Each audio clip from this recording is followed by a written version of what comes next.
Bienvenue dans ce nouveau numéro des Essentiels consacré aux faiblesses de l'environnement de contrôle interne. Au cours de cette vidéo, nous identifierons l'organisation du contrôle interne, ses faiblesses et les mesures correctives à mettre en place.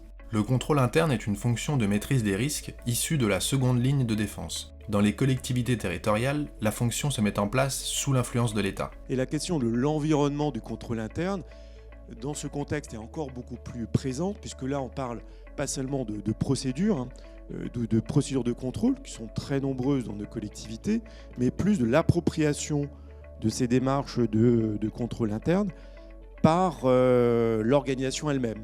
C'est-à-dire passer d'un contrôle de règles édictées par une autorité externe, alors, on n'a pas l'AMF, on préfère le pendant avec ce que je disais de l'État, à un contrôle interne qui va être beaucoup plus porté par les responsables de l'organisation.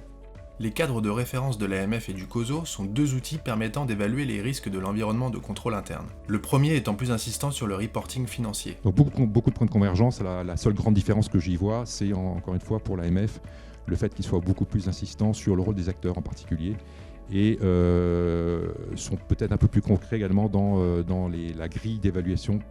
En tout cas, donne des exemples très concrets de grilles qu'on peut mettre en place en termes de contrôle interne ou de risk assessment.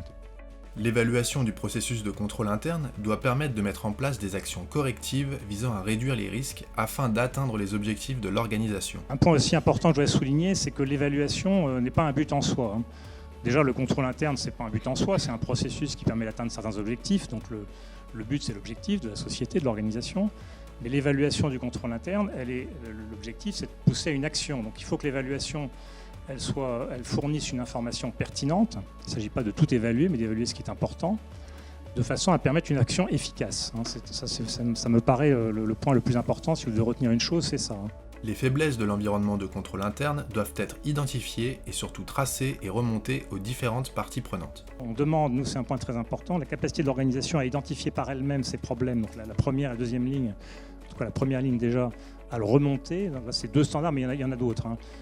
Toute irrégularité doit être remontée par le management local. Il doit signaler le problème à son supérieur hiérarchique. Et tout point d'audit, bon ça c'est un peu plus technique, identifié mais à tout moment pendant l'année, doit être porté d'un point d'audit. Bon, c'est par exemple une erreur manifeste dans les comptes ou une énorme faiblesse de contrôle interne qui remettrait en cause beaucoup de choses. À chaque incident, il faut poser un diagnostic sur les causes qui en sont à l'origine, dans lesquelles on retrouvera le facteur humain, mais aussi d'en chiffrer les conséquences. Dans le contrôle interne au sens large, je pense que vous allez tomber régulièrement, quand on parle de faille du contrôle interne, sur un facteur humain. Que ce soit du stress, de la fatigue, de la négligence ou une intention. Tout ça, c'est souvent très humain. Et dans les 20 plus grandes catastrophes enregistrées ces 5 dernières années, il y en a 11 qui sont de l'incendie d'origine humaine. Et ça vaut pour 14 milliards d'euros de dégâts sur les 5 dernières années. L'environnement de contrôle interne est un élément majeur dans la maîtrise des risques. La fonction de contrôle interne est une fonction de maîtrise des risques qui est plus récente dans les collectivités territoriales. Les cadres de référence de l'AMF et du COSO sont deux outils permettant d'évaluer les risques de l'environnement de contrôle interne. L'évaluation du processus de contrôle interne doit permettre de mettre en place des actions correctives visant à réduire les risques. Les faiblesses de l'environnement de contrôle interne doivent être identifiées, tracées et remontées aux différentes parties prenantes. À chaque incident, il faut poser un diagnostic sur les causes qui en sont à l'origine, mais aussi d'en chiffrer les conséquences. Nous vous remercions d'avoir suivi ce numéro des Essentiels et nous vous donnons rendez-vous sur Workplace pour un prochain numéro.